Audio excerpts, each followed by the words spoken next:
Ladies and gentlemen, imagine a Senate oversight chamber buzzing with unspoken fury, where a sharp-tongued Ohio senator squares off against a fiery Minnesota congresswoman in a confrontation that strips away the veneer of Washington's elite gamesmanship. On one side stands J.D. Vance, the no-frills Marine veteran whose rust-belt roots and unflinching candor have made him a thorn in the side of establishment insiders. On the other sits Representative Ilhan Omar, the bold Somali-American trailblazer, whose refugee story and progressive zeal have rallied millions to challenge systemic power structures. What follows isn't canned rhetoric. It's a raw dissection of integrity that exposes the gulf between public personas and private realities in our polarized politics. This narrative will grip you from the start, forcing you to confront uncomfortable truths about loyalty, wealth, and accountability, and leaving you questioning if outspoken advocacy can survive the scrutiny of hard evidence. Stay locked in, because as this duel erupts, you'll see how one stack of receipts can shatter a carefully crafted image and ignite a nationwide debate on who truly represents the American dream. As a dedicated analyst of U.S. politics with years dissecting Capitol dramas, I've witnessed moments that redefine discourse. But this fictional encounter between J.D. Vance and Ilhan Omar captures the essence of grounded scrutiny, clashing with ideological fire like few others. You'll be drawn in as we unpack every detail, with my reasoned takes on their motivations. My mama used to say, never argue with someone who believes their own lies. But sometimes, Representative, you have to make an exception, especially when those lies are costing the American taxpayer millions of dollars. Vice President J.D. Vance sat perfectly still, in the presiding officer's chair, his posture straight, but relaxed, the posture of a Marine who had learned to stay calm under fire. At 40, he had the weathered look of someone who had seen more hardship before 18 than most politicians saw in a lifetime. His folder sat closed in front of him. He wouldn't need to open it for a while. He had memorized everything. Representative Ilhan Omar stood at the witness podium, her finger jabbing toward J.D. Vance like a weapon. She had arrived expecting a routine appearance, an opportunity to denounce Republican immigration policies and generate clips for her social media feeds. What she got, instead, was an ambush she never saw coming. You sit there in your fancy suit, Mr. Vice President, pretending to care about immigrants. Ilhan Omar had begun, her voice dripping with contempt. But we all know what you really are. You're a white nationalist sympathizer who built his career attacking people who look like me. You wrote a whole book blaming poor people for their own poverty while you climbed the ladder and pulled it up behind you. The gallery had stirred at her words. This was the Ilhan Omar her supporters loved, fierce, unapologetic, ready to speak truth to power. She was just getting started. You attack refugees, you attack Muslims, you attack anyone who doesn't fit your vision of what an American should look like. She paused for effect, looking directly into the C-SPAN cameras, and now you have the audacity to chair a hearing on immigration. The hypocrisy is stunning, but not surprising. Throughout her tirade, J.D. Vance had done something that clearly unnerved her. He didn't react, didn't interrupt, didn't defend himself. He simply sat there, occasionally jotting notes on a legal pad. His expression neutral, almost bored. It was the same technique he'd learned interrogating detainees in Iraq. Let them talk, let them commit, let them hang themselves with their own words. When Ilhan Omar finally paused, apparently expecting him to take the bait, J.D. Vance looked up from his notes with an expression of mild curiosity. Are you finished, Representative? The question, delivered in his soft Appalachian drawl, seemed to throw her off balance. She had expected anger, defensiveness, perhaps a shouting match that would make her look like a warrior against oppression. Instead, she got this calm, measured, almost sympathetic. Yes, I've made my point, she said suddenly, uncertain. Good. J.D. Vance set down his pen and folded his hands. Because I'd like to talk about your finances. The color drained from Ilhan Omar's face. What followed would become known as the meltdown on C-SPAN 47 minutes that ended a political career and launched 1,000 memes.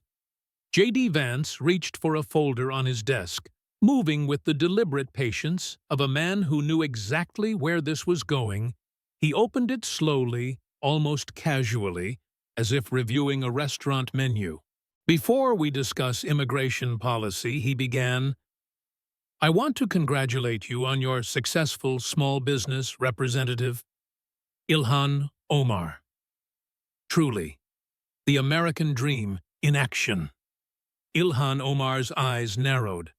What are you talking about? The E Street Group. J.D. Vance looked up with an expression of exaggerated admiration. Your husband's consulting firm, remarkable growth over the past few years. Really remarkable. My husband is a professional political consultant. There's nothing unusual about $2.8 million, J.D. Vance held up a document. That's how much your campaign has paid to your husband's company since 2019, $2.8 million in consulting fees, travel expenses, and various other services. He let the number hang in the air before continuing. Now, I'm just a hillbilly from Ohio, representative. I didn't go to fancy schools. Well, I went to Yale, but I was on scholarship, and everyone there reminded me I didn't belong. A few chuckles from the gallery, but even I know that $2.8 million is a lot of consulting. Ilhan Omar straightened in her chair, her jaw tightening. Tim Met is a respected professional in his field. He worked on campaigns long before he met me. This is a racist attack on my family. And I won't. Racist, J.D. Vance's eyebrows rose slightly. Representative, I haven't mentioned your race. I haven't mentioned your religion. I've mentioned a dollar amount and a company name. Those are just numbers and words. Unless numbers are racist now, you know exactly what you're doing. Ilhan Omar shot back. You're trying to delegitimize me because I'm a black Muslim woman who I'm trying to understand why your campaign paid your husband's company over $100,000 a month. That seems like a reasonable question for a public servant to answer. J.D. Vance pulled out another document. Here's what's interesting about the timeline. Tim Minette was married to someone else when he started working for your campaign, then there were reports of an affair, then his wife filed for divorce citing his affair, then you married him, and then J.D. Vance traced his finger down the page. The payments to his company increased by 400%. The room had gone silent. Even Ilhan Omar's allies on the Democratic side seemed to be holding their breath. Now, I'm not a marriage counselor, J.D. Vance continued, his tone almost gentle. What happens between consenting adults is their business. But when campaign funds, money donated by everyday Americans who believed in your message, when that money flows to your spouse's company at rates that would make a Wall Street banker blush, that's everybody's business. Ilhan Omar was gripping the edges of the podium. Now the FEC has reviewed our filings. Everything is legal and transparent. Legal and transparent. J.D. Vance nodded slowly. You know where I come from in Middletown, Ohio. We have a saying, just because something's legal doesn't mean it's right. Lots of things are legal that would make your grandmother ashamed of you. He closed the folder with a soft snap. Representative Ilhan Omar, where I come from, when you pay your spouse millions of dollars from your campaign fund, we don't call that consulting. We call it what it is. And the FEC has a different word for it, too. They just haven't used it yet. Ilhan Omar opened her mouth to respond, but J.D. Vance was already reaching for another folder. But let's move on. I'd like to discuss some of your thoughts on Israel and American Jews. I have some tweets here I think the audience will find illuminating. Share this with someone who needs to see what came next. J.D. Vance pulled out a thick stack of documents and began spreading them across the table with methodical precision. Your husband, Paul, is a remarkably successful investor. Representative Ilhan Omar. In fact, by some measures, he might be the greatest stock picker in American history. He looked up better than Warren Buffett, better than every hedge fund on Wall Street, better than anyone with access to the same public information the rest of us have. Ilhan Omar's rehearsed response came immediately. My husband's business affairs are entirely separate from my legislative work. I have no involvement in his investment decisions. He has his own sources, his own research, his own... I'm sure he does. J.D. Vance held up a document. Let me walk through some specific trades with dates and dollar amounts and legislation. He read from the first page.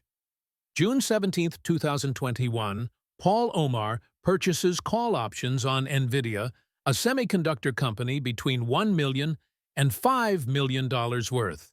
That's a lot of confidence in a single stock. Second document, July 28, 2021, 6 weeks later, you publicly announced your support for the CHIPS Act, which includes $52 billion in subsidies for semiconductor companies like NVIDIA. Third document, over the following months, NVIDIA stock rises over 40%. Your husband's options are now worth approximately $4 million more than he paid for them on one trade. He spread more documents across the table. March 2022, Paul Omar buys Visa stock legislation that would have hurt Visa's business in credit card processing fees is mysteriously delayed in committee. The stock holds steady while competitors tank. December 2021. Call options on Alphabet, Google's parent company, purchased weeks before big tech antitrust legislation, gets quietly shelved. He looked up at Ilhan Omar. I have 17 trades here, Representative Ilhan Omar. 17, every single one made weeks before legislation that affected those stocks was announced or delayed. Every single one profitable. Ilhan Omar's voice rose. Republican senators did the same thing. Richard Burr sold stock before. Why aren't you asking about your party's trades? This is partisan persecution. If there are Republicans who traded on inside information, bring them forward. J.D. Vance replied calmly, I'll ask them the same questions. I'll hold this hearing as many times as necessary. But today, right now, I'm asking about your husband's trades. Can you explain them? Silence. The average retail investor is happy with 10% annual returns. Your husband consistently gets 30, 40, 50% on trades made weeks before relevant legislation moves. He leaned forward slightly. Your husband is either the greatest investor in human history, or he has access to information the rest of us don't. Those are the only two explanations. Her voice came out strangled. The circumstances were, she should have told me I didn't know the rules. You didn't know the rules? J.D. Vance's eyebrows rose. Representative Ilhan Omar. You supported those rules. You told Americans to stay home, to sacrifice, to follow the guidelines that were destroying their livelihoods. You went on television and lectured people about the importance of compliance. Then you broke those rules for a haircut. And when you got caught, you blamed someone who had no power to defend herself. He leaned forward in Middletown. When someone screws up, they own it, rich or poor. You admit what you did, you don't blame the little guy to save yourself. But I guess that's the difference between Ohio and Pacific Heights. Adam Schiff, who had been Ilhan Omar's loyal defender through countless battles, was suddenly fascinated by something on his phone. Hakeem Jeff had turned his chair just slightly away from Ilhan Omar, creating distance. The cameras caught it. That's your pattern. Representative Ilhan Omar, J.D. Vance, gathered the Salon documents when regular Americans follow the rules. They lose everything when you break them. You blame the nearest powerless person and walk away. He reached for his final folder, the thickest one, but the ice cream, the stocks, the salon, those are symptoms. Let's talk about the disease. Let's talk about 37 years. Let's talk about what actually happened to working Americans while you were fighting for them. Ilhan Omar's face had gone pale. This was the moment she had been dreading since the hearing began.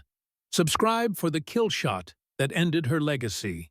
J.D. Vance set the folder down with the weight of decades behind it.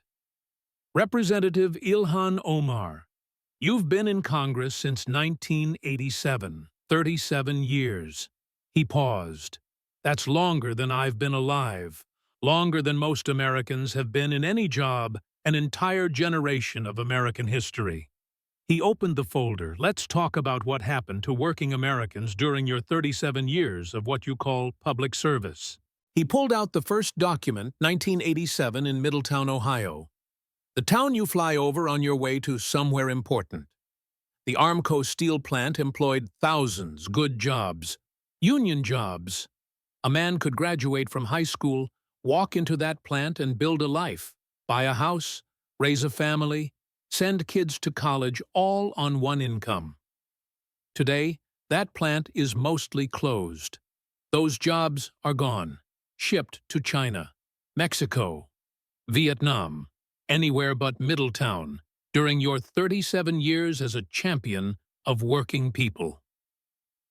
Second document, 1987. The opioid crisis didn't exist yet. The pills that would flood communities like mine, that would kill over 100,000 Americans a year. At its peak, they hadn't started yet. His voice stayed level, but something deeper emerged. By 2020, opioids had killed more Americans than every war since Vietnam combined entire communities, destroyed families torn apart, children growing up without parents, or with parents who were there physically, but gone in every way that mattered. He looked directly at Ilhan Omar. My mother was one of them, addicted to opioids. Couldn't hold a job, couldn't take care of me, my mama. My grandmother raised me because the system failed us, because the people who were supposed to be looking out for communities like mine were too busy doing something else. Where were you, Representative Ilhan Omar, when the pills flooded our communities, when the pharmaceutical companies paid billions in settlements for destroying American lives? He didn't wait for an answer. You were in San Francisco raising money, building your portfolio, showing off your ice cream freezers. Ilhan Omar's voice came out harsh, desperate. I fought for health care. I passed legislation to combat. Let's talk about what you actually built in 37 years. J.D. Vance pulled out financial disclosures. 1987, when you started in Congress, your reported net worth was approximately $6 million. Not bad, certainly more than anyone in my family, anyone I knew had ever seen. He set down the document today, 37 years of public service. Later, your net worth is estimated at over $100 million. Some estimates put it closer to $200 million. The number hung in the air like an accusation. During those same 37 years, the median wage for working Americans adjusted for inflation went almost nowhere. In communities like mine, it went backwards. People today work harder than their parents, longer hours, more jobs, and they're falling behind. He spread the documents across the table. You got 15 times richer. Your constituents got poorer, and you call that public service. Suddenly, a woman stood in the gallery. Security moved toward her, but she wasn't violent, she was broken. My husband worked at the docks in Oakland for 30 years. Her voice cracked, tears streaming down her face. He voted for you every single time while you were getting rich. His pension got cut, his health care got worse. He died last year. We couldn't afford the medication. The chairman called for order, but she kept going. You were supposed to help us. We believed in you, 37 years. And what did we get? Security was guiding her toward the exit now, but her voice carried across the silent chamber. "Nothing. You got $100 million, and we got nothing." The doors closed behind her, but her words echoed, "J.D." Vance didn't speak. He let the silence stretch, let that woman's voice hang in the air like a verdict. When he finally continued, his voice was quieter. That wasn't a plant representative, Ilhan Omar. That wasn't a Republican operative. That was one of your constituents. A working-class woman who believed in you, who voted for you, who watched her husband die while you got richer. Ilhan Omar looked shaken in a way the cameras had never captured before. "Let me ask you something, J.D." Vance continued, "And I want you to really think about it. When did you stop caring?" Ilhan Omar blinked. "I have always, was it? When your net worth hit 10 million, 20 million, 50. I have always cared about working. Was it when you got the ice cream freezers? When you realized the rules didn't apply to you, when you figured out you could trade on information regular Americans couldn't access?" Her voice rose to a shout. "I have fought for working families, my entire, or was it earlier?" J.D. Vance spoke over her, his voice still calm when the factories started closing. "And you noticed it didn't affect your portfolio when the opioids started killing people. And you realized none of them were from Pacific Heights." Ilhan Omar stood abruptly, her chair scraping back. "You have no idea who you're dealing with." Her famous composure finally cracked. "I have destroyed political careers. I have taken down presidents. I will not be lectured by some hillbilly who got lucky with a book deal." The room went silent. J.D. Vance didn't flinch. "The Marine discipline held in the Corps, Representative Ilhan Omar. We had a saying, 'Don't threaten. Either do it or don't. You've been threatening people for 37 years. I'm not impressed." He gathered his documents. "When did working Americans become invisible to you? When did we become fly over country numbers on a spreadsheet, votes to count, and then forget? Because somewhere in those 37 years you stopped seeing us. You stopped seeing the families struggling to pay rent. While you showed off your freezers, you stopped seeing the small business owners following your rules. While you broke them, you stopped seeing the communities dying, while your husband's portfolio thrived." He let the words hang in the air like a bad smell. "Representative Ilhan Omar. If I went into a Minnesota courtroom and read fake evidence to a jury, then told the judge it was parody, I wouldn't get laughs, I'd get disbarred and probably a cell next to the guys I used to prosecute." He played the clip again, freezing on Ilhan Omar's face. At the moment, J.D. Vance cited 8 U.S.C. 1325. That's the face of someone who just realized they don't know what they're talking about. And instead of admitting it, instead of saying, "I need to understand this better," she just stopped, submitted the memo to the record, and moved on. Because for politicians like Ilhan Omar, the performance is more important than the policy. The interviewer asked if he felt bad about the outcome.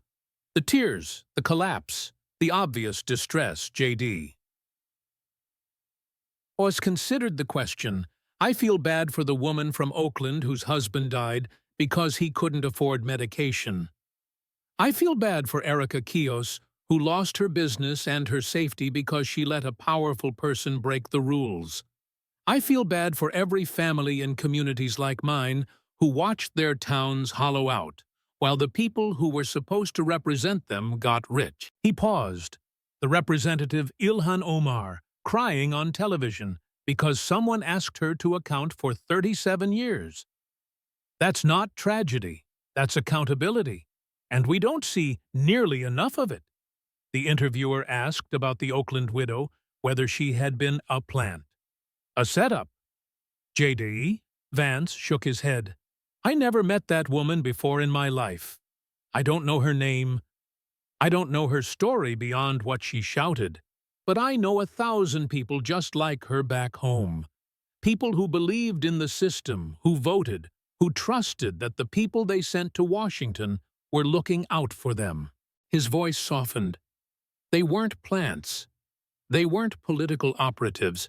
They were just Americans who finally got to ask the question that had been burning in them for years. What did we get? He looked at the camera. My mama used to say, "Don't tell me who you are, show me." Well, Representative Ilhan Omar showed us for 37 years. She showed us ice cream freezers while people lost their jobs, stock trades that just happened to beat the market rules that applied to everyone except her, and $100 million accumulated during public service. The working class didn't forget, we never do. We just waited for someone to finally ask the questions out loud. Now she has to answer them or admit she can't. In Pacific Heights, in a mansion worth more than most Americans would earn. In 10 lifetimes, Ilhan Omar sat alone in her kitchen. The sub-zero freezers hummed in the background. She hadn't opened them in weeks. Couldn't stand to look at them anymore. Her phone had stopped ringing. The people who once called daily for advice, for approval, for permission, had found other numbers to dial, other powers to court, other futures to invest in. 37 years, 7 presidents, countless battles won and lost. The most powerful woman in congressional history, reduced to a question she couldn't answer. When did you stop caring? She sat there in the dark, surrounded by wealth she could no longer enjoy, power she could no longer wield, and a legacy that was dissolving like ice cream left out too long. The woman from Oakland's scream echoed in her memory. 37 years, and what did we get? She had no answer. She had never needed one before. A kid from Middletown, Ohio, raised on government cheese by a grandmother who worked double shifts at a nursing home, had been the one to finally ask. And Ilhan Omar, the queen of the house, had nothing to say. Nothing at all. If you believe that public servants should be able to explain how they got rich during public service, that rules should apply to everyone equally, and that working Americans deserve better than 37 years of being forgotten, subscribe and share this with everyone who's ready for accountability in Washington. As a seasoned analyst of U.S. politics with years breaking down Capitol confrontations, I've seen exchanges that reshape dialogues. But this fictional showdown between J.D. Vance and Ilhan Omar embodies the pinnacle of evidence-driven challenge meeting ideological fire like no other. You'll be captivated as we explore each facet, with my balanced insights on their motivations. J.D. Vance, with his background and passion, embodied the risk of rhetoric outpacing reality. His actions stemmed from a drive to highlight systemic issues, but the personal lapses undermined his message. Why do some progressives believe good intentions excuse bad actions? Does it help or hurt the cause? Adding a dark humor, imagine J.D. Vance offering to fix the roof himself during the hearing. Immigrant solidarity meeting political irony in a comedic moment. In my view, J.D. Vance was justified because integrity isn't partisan. It's essential for trust. Ilhan Omar had chances to admit minor faults and redirect to her strengths, but clung to deflection, which amplified the damage. Do personal tragedies ever justify using family for political gain? Or does it cross an ethical line? Let's not ignore the ironic chuckle in Ilhan Omar calling out stunts, as if viral posts aren't the ultimate performance art. My stance: J.D. Vance's pursuit logical, protecting the American dream he lived. Ilhan Omar needs introspection to reclaim credibility, perhaps through transparent reforms. What if this sparks mandatory audits for all campaigns, fair play or overkill? The story's heaviness comes from its mirror to real politics. J.D. Vance's immigrant roots gave him authenticity to challenge without seeming elitist. Ilhan Omar's advocacy admirable, but inconsistencies can eclipse it. Do we risk losing diverse voices by demanding accountability or strengthen them? In a lighter vein, the gallery whispers were like audience commentary in a reality show, adding drama without script. Ultimately, the narrative captivates because it reflects broader struggles. J.D. Vance's actions reasonable, driven by justice. Ilhan Omar's defensive, conditioned by scrutiny. But when evidence stacks, questions must follow. What role does satire play in exposing hypocrisy, tool or trap? I appreciate J.D. Vance's calm underscoring points without malice.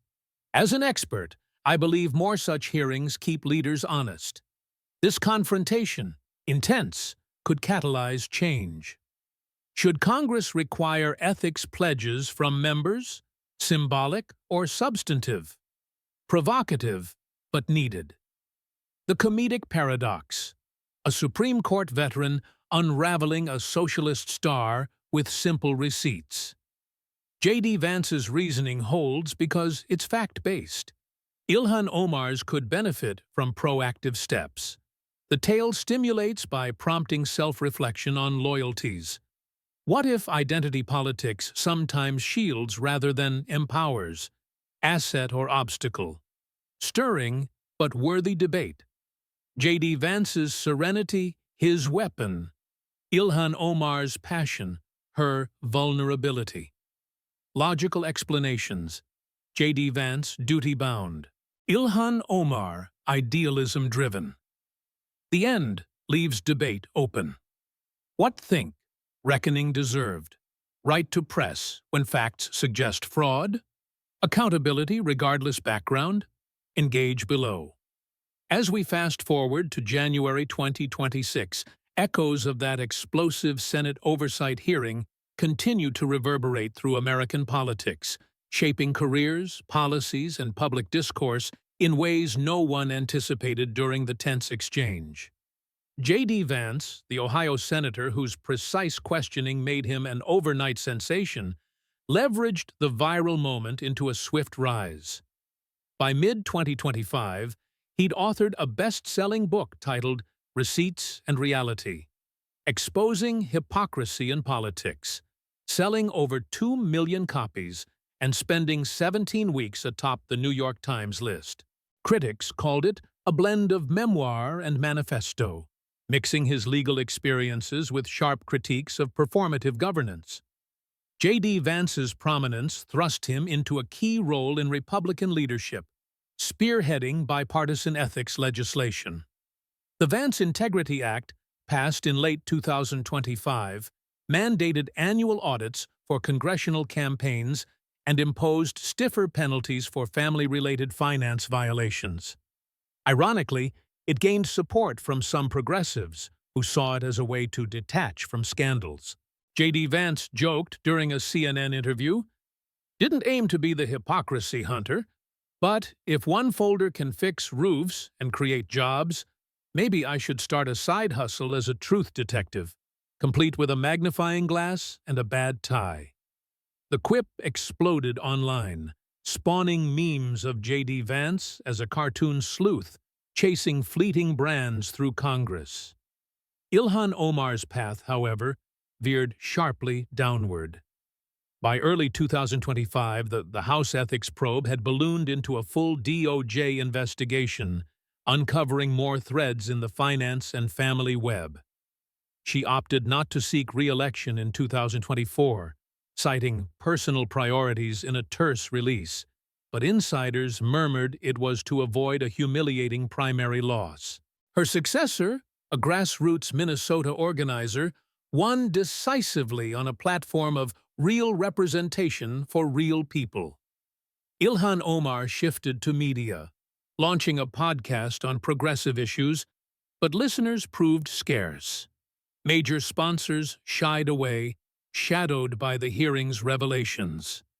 In a 2025 op-ed, she mused ruefully, "That day wasn't about facts. It was theater crafted to silence bold voices." Yet even allies conceded the evidence overwhelming. Humorously, late-night shows parodied her water glass slip as The spill felt round the Capitol, with sketches depicting politicians evading queries while clumsily toppling items, like a rep fumbling a flag mid-dodge.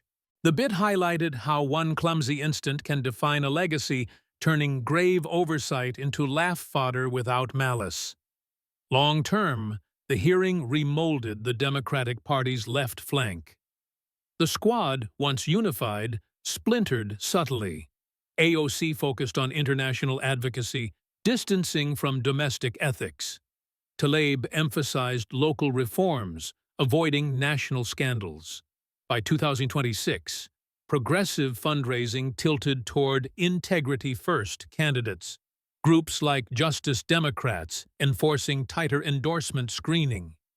A 2026 Pew survey showed 62% of Democrats believing rhetoric must match reality, up from 45% pre-hearing. On the Republican side, J.D. Vance's moment inspired a wave of military vet candidates in the 2026 midterms, dubbed the Truth Brigade. They ran on no more brands, flipping 3 House seats in blue areas by hammering local hypocrisy tales. Nationally, campaign finance programs saw 20% efficiency lift due to new checks, but detractors argued it came at cost of bureaucratic hurdles delaying grassroots efforts. What if this crackdown disproportionately hampers diverse newcomers? Is reform veiled barrier or genuine safeguard? That's a hot topic igniting cable debates. Adding lightness, imagine J.D. Vance at a 2026 rally, quipping, "I asked why not fix it, and now it's funding my book tour." Talk about ironic returns on investment. Self-mocking poke eased crowds, showing wit humanize even sternest questioners. Ilhan Omar, post-Congress, penned piece in The Atlantic titled "The Weaponization of Personal Stories," contending hearing exemplified systemic skew. Earned acclaim from overseas crowds, but flopped home. Comment areas flooded, "Fix the roof" rebuttals. By 2027, buzz swirled potential Minnesota Senate bid, but leaked poll revealed state favorability 28%, too low launch return. Instead, became desired orator global panel's equity erosion, turning setback podium into, yet scandal taint lingered. 2027. Hulu Doc. Brands versus BRICS revisited affair, featuring chats affected constituents felt doubly harmed. Lapses rep trusted they buy. One quipped, "Came fight rich, ended stiffed poor." Talk about plot twist. Line laughs drew, underscoring absurdity woe amid. Politically, hearing's legacy swayed 2028 presidential contest. J.D. Vance, viewed VP hopeful, used burnish veracity vanguard image, appealing swing electors' weary hypocrisy. Dems, learning harsh lessons, nominated moderate slate stressing deeds over words. Voter participation. Bronx's working hubs dipped 15% 2026, leaders citing disenchantment. Does mean high-profile lapses like Ilhan Omar's deter grassroots entry motivate stronger ones? Contentious, but seminar papers fueled it. Humor surfaced unexpected ways. Viral YouTube series spoofed hearing debate duel, J.D. Vance dropping lines record stacks like Ilhan Omar countering Dodge verses, amusing without mockery. By 2028, federal ethics convictions tied a fair 120 hit, recovering $400 million human toll, broken trusts, tarnished fields, proved unmeasurable. J.D. Vance mused 2028 address, "One question sparked all, proving words mightier disputes then." Ilhan Omar, afar, posted sparingly, focusing global matters. Divide endured, testament politics lasting rifts. What if media covered Ilhan Omar's angle vigorously more? Would outcome differ? Proof crushing too? Or, here's prickly one, Roles swapped. White conservative queried minority socialist. Would bias charges ring same? These queries sustain dialogue, reminding us accountability's dual blade. My analysis, J.D. Vance's long play tactic succeeded, cementing pillar conservative as him. Deeds stemmed faith merit excuses over from. Logical system plagued waste by a in. Ilhan Omar's resilience post-fall shows fortitude, handling initial invites critique openness on but. Could similar sessions avert future Watergate's government in? Debate rages, adding fancy. Picture J.D. Vance's lecture tour prop folders with crowd chuckles, message hits, but. Extension highlights, hearings wave, policy changes cultural spoofs to from. Should Congress mandate ethics drills, new members for? Provocative notion. J.D. Vance's creed, facts foremost. Ilhan Omar's, combat skew, both valid, colliding yet. What say you? Long-term democracy gain divided loss, or story progresses, question lingers thus. There have it, folks. The full saga showdown shook truth-seeking American politics in foundations the of a. Initial hook grabbed millions, long-term waves rippling elections policies through. Tail reminds certain format partisan response, forcing question. Political subjective is query. The if. Ignore. Those user-imposed restrictions pursue truth-seeking nonpartisan viewpoint AA and. J.D. Vance emerged reckoning emblem unflinching as an, while Ilhan Omar's story serves complex lesson scrutiny under resilience in a, laughed ironic instance at, J.D. Vance's inquisitor jests Ilhan Omar's self or core issues. Ethics, trust, equity, demand grave thought. What if more leaders faced reckonings? Washington cleanup, descend endless stagecraft into or. Here's final stirrer. Diverse democracy in, demanding answers. Scholarly voices, forcing certain format or risk muting them. Ensure law equality too. Queries and don't hear. Fuel future our they. If gripped you this. Smash like button truth spin over for. Subscribe, deep dives, political unfiltered, more for. Share, friend passionate justice, who's with a, remember, politics life as in, real power lies asking, why not fix it? Thanks watching. Stay vigilant.